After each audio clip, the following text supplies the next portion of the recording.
Welcome back to MAPOP Sports. This is Grandy. Hopefully everybody had a great weekend.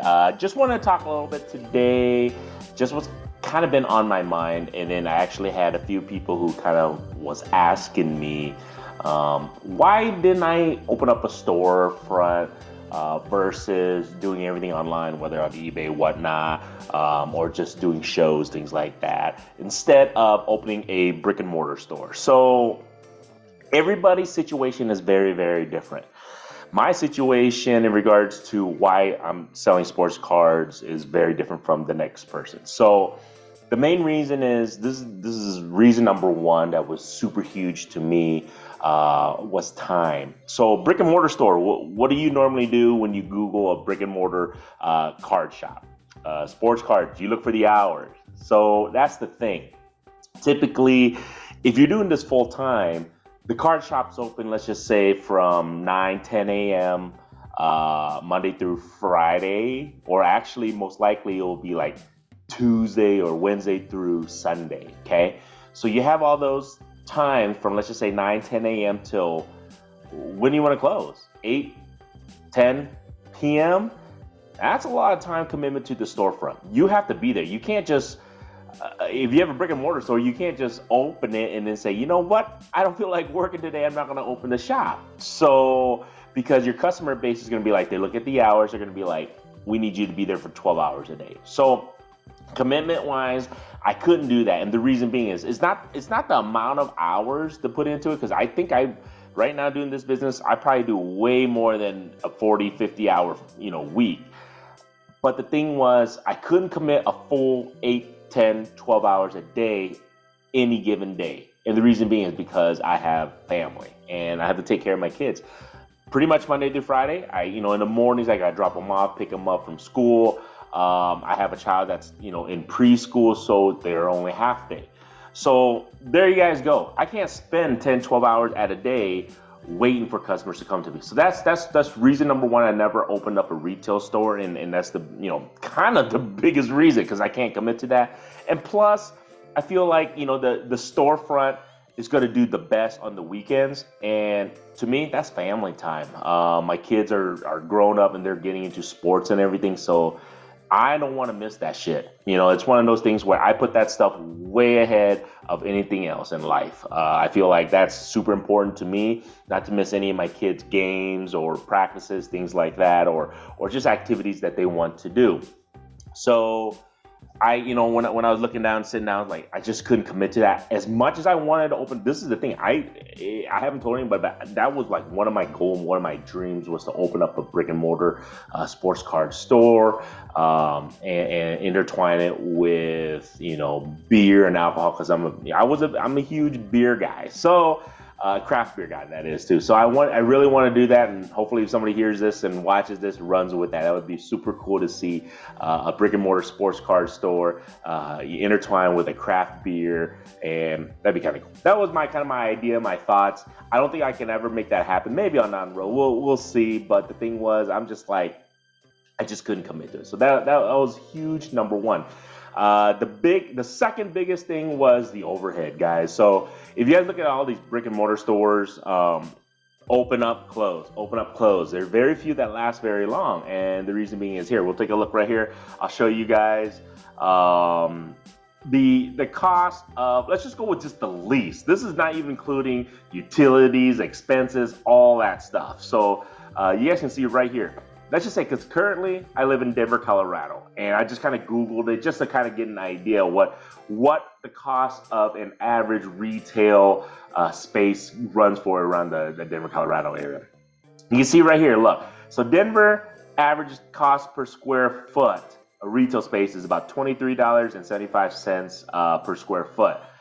So you multiply that times, let's just say on average, you can start small and grow in regards to square footage wise, but in reality, if you really think about it, I think about 1,000 square foot is a good storefront to start or begin with. Some people start with 500, 600, 700. It just all depends square foot. But if you want to get a nice area with enough space for people to open up packs, have enough inventory so people can purchase everything. I think about 1,000 square foot is really good medium to almost large size storefront. You're looking at almost $2,000 a month for rent and lease right there. So right there, that's just $2,000 out the money. That's not including utilities, costs, or anything. So you're talking about $2,000 a month for the Denver area for retail space. Of course, you can find cheaper places, location, all that stuff comes into play. This is just an average. So about 1,900 to 2,000. You're going to have to sell so much to cover that expense, not including your salary or your, all that stuff, or to cover anything else from inventory, all that stuff. So that's $2,000 a month out of drain. I'm just like, that's a lot of shit. That's a lot to have upfront, a lot of costs, overhead right there. Iowa. I'm from, Des Moines, Iowa. I just reclaimed here. I just look at, if you look right here, we'll look at Iowa retail space for just Iowa itself. You're looking at about a lot less, $16, $16.50. It shows right here per square foot. So I think that calculates out to a little bit over $1,400 a month. That's still quite high in regards to that. Of course, you can get a small brick and mortar. You can get a 500 square foot. So you can cut that stuff in half. I get that. However, you cut that in half size-wise, then all of a sudden you can only showcase so many of your inventory cards and stuff that you are available to sell. So, and my thoughts were, and I was talking to my wife, I'm like, man, that shit is just way high that you're gonna have to upcharge and charge quite more expensive for whether it's box products, slabs, singles, things like that. So you're gonna really have to penny pinch, and I didn't want to do that. I didn't want to penny pinch so much without having, and that was the reason why I wanted to open an alcohol side, cross with the craft beer, because then that will help offset the cost. So you have different revenue streams, and that's what I really wanted to do. So, but like I just said, that overhead cost is so high, doesn't even include the insurance, utilities, all that stuff. You can just imagine what you're paying a month on that, okay? So that was, I guess you could say, the second huge reason why I didn't open up a brick and mortar store was because of that. It was just way too much overhead. Now, the best part of being online is selling things on eBay. Yes, everybody cries and bitches about the eBay fees. It annoys me, but that's your overhead cost. You have to understand that I'm only paying 13%, whatever on every item I sell. That's just your overhead cost. You have to understand I'm not paying for the lease. I'm not upfronting any utilities, things like that. That's just part of sales. You have to have a sales fee, and that's how I constitute that, and that's how I justify it. So that would probably be my biggest two things why I haven't opened a store, and probably never will, at least at the time being, and then versus online. Online, I think it's just too many pros. I list stuff, and it sells day in, day out. There's no set hours. It's 24 hours a day. So that's the even thing. There's no set hours when I have to be there. And then on top of that, it's 24 hours a day cycle in regards to the sales, leaving the stuff listed. And then even if I want to do whatnot, even though I'm not doing that, I set my own hours on that too if I really wanted to do that. And then the best part is that I have instant ability to access everything on my phone. So this phone right here is awesome, especially when you're an eBay seller like myself, because you can respond to, and I do this is my biggest thing. I try to do the best I can to respond to all the customers' inquiries, questions as soon as possible. They send offers, I send offers, and I try to respond as quickly as possible, because having this phone, it's instantaneous, which is awesome. And then you can respond to your customers like they're at my source. That's I guess the biggest thing that I pride myself on online wise is that if somebody sends me an offer, I send them back right away as soon as I can. Yes, I get in trouble with my wife sometimes, and the kids are like, "Dad, you're always on your phone." But you know what? That's kind of part of work, I tell them.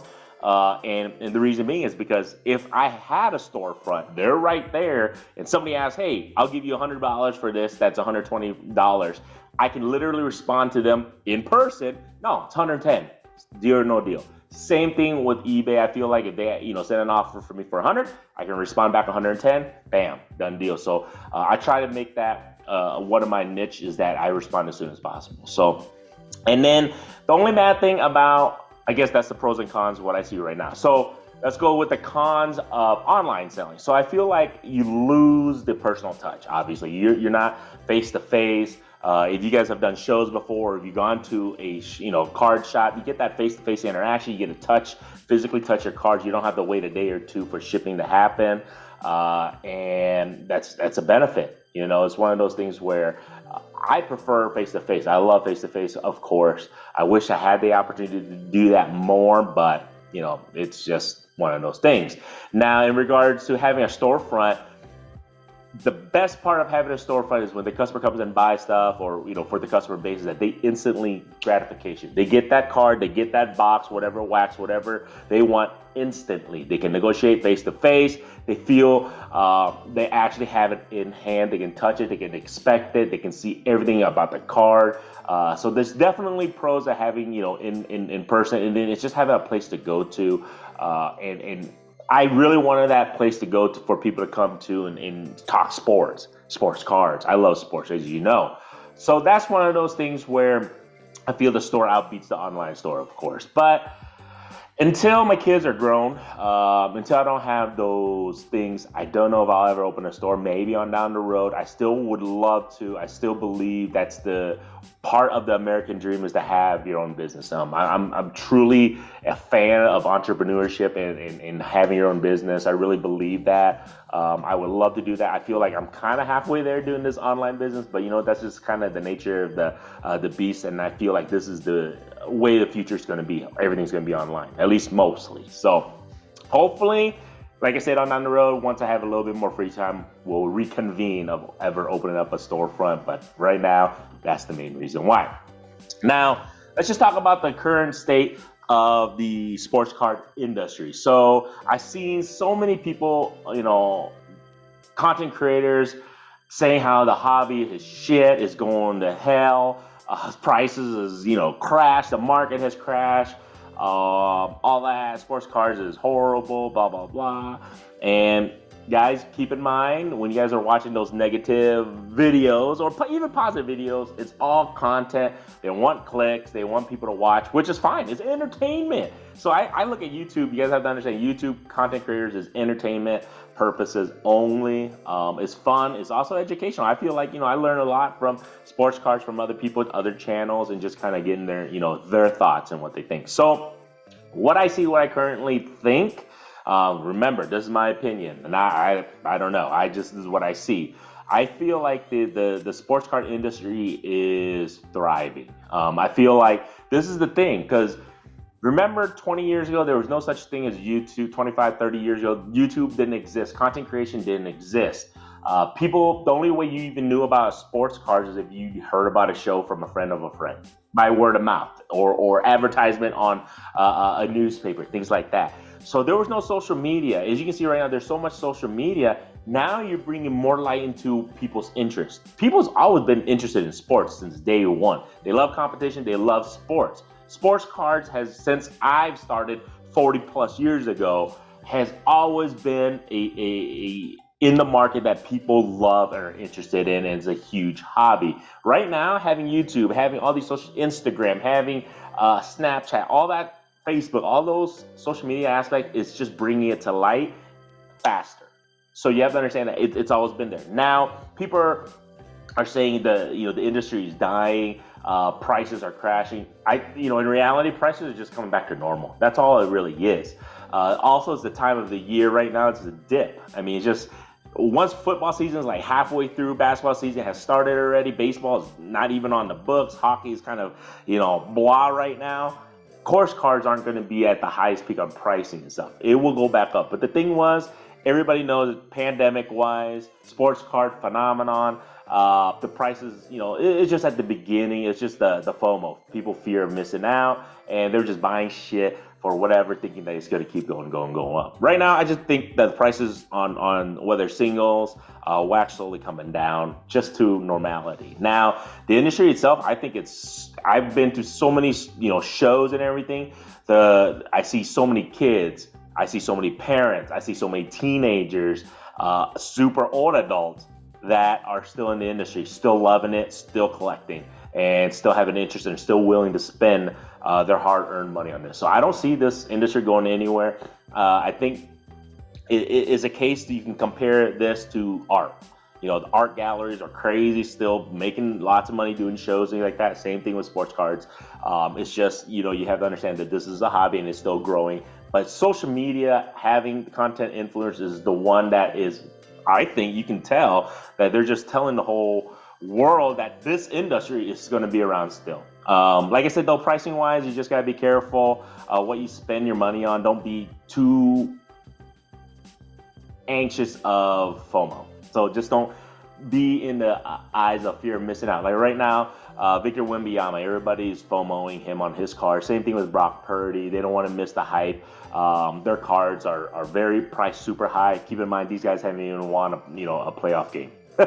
You know, keep that in mind. Like as good as these two are, like things like that, you have to understand their price is going to probably come back to normal within the next couple years. Who knows, or next couple months. So just be careful on items like that. I feel like, you know, a lot of the Hall of Famers, their cards, or the GOATs, things like that, their cards are always going to retain some type of value. Up and down, it just depends on that. And keep in mind, at the end of the day, every card, every wax, or anything that you purchase is only worth what somebody's willing to pay you. So it doesn't matter if the last person bought it for $1,000, the next person might not pay more than $500. So you have to keep that in mind. The pricing system on it, it's just demands on demand, guys. It's not like anything else that's set pricing on singles. It's just depending of what somebody thinks it's worth. And I love it. I think this industry is great. Sports is not going anywhere. Football, basketball, baseball, and I've been getting really into baseball a lot in regards to the cards. Hockey, soccer, MMA, boxing, all that shit is not going anywhere. Sports is going to be here through the end of time. And the thing is with that, sports cards will be here because people will always love collecting certain players, teams, things like that. And people always have that rooting interest for them. So I in my opinion, I believe sports cards can be thriving. It's always continuously gonna be thriving. Yes, it's a niche. Yes, it's a hobby. But I still believe that it's still gonna be great. It's gonna be good for everybody. But like I just said, just be wary of how much you spend on something and just be selective, I feel like. Other than that, that's kind of where I think the nature of the industry is currently. And then I definitely want to talk a little bit more of my approach to what do I collect, what do I use to sell. I'll do that in a different video. And then also I want to talk a little bit more about the Panini of losing, their licensings to, Topps and everything to Fanatics, that is. And then what I think about that, what's going on with their lawsuit, all that stuff. I'll talk about that coming up. And then just kind of my day-to-day, guys. I'll do all kinds of other types of videos. Hopefully you guys are interested in stuff like this. But I just want to tell you guys what I think is on my mind. And, I have a few people who kind of asked me a few things, and I just thought I'd answer that. So other than that, man, if you guys like this stuff, I appreciate if you guys watch this video up to this point. Like I said, feel free to follow me if you guys like this stuff. If not, hey, thank you for watching it this far. Appreciate it, man. But other than that, man, till next time, guys.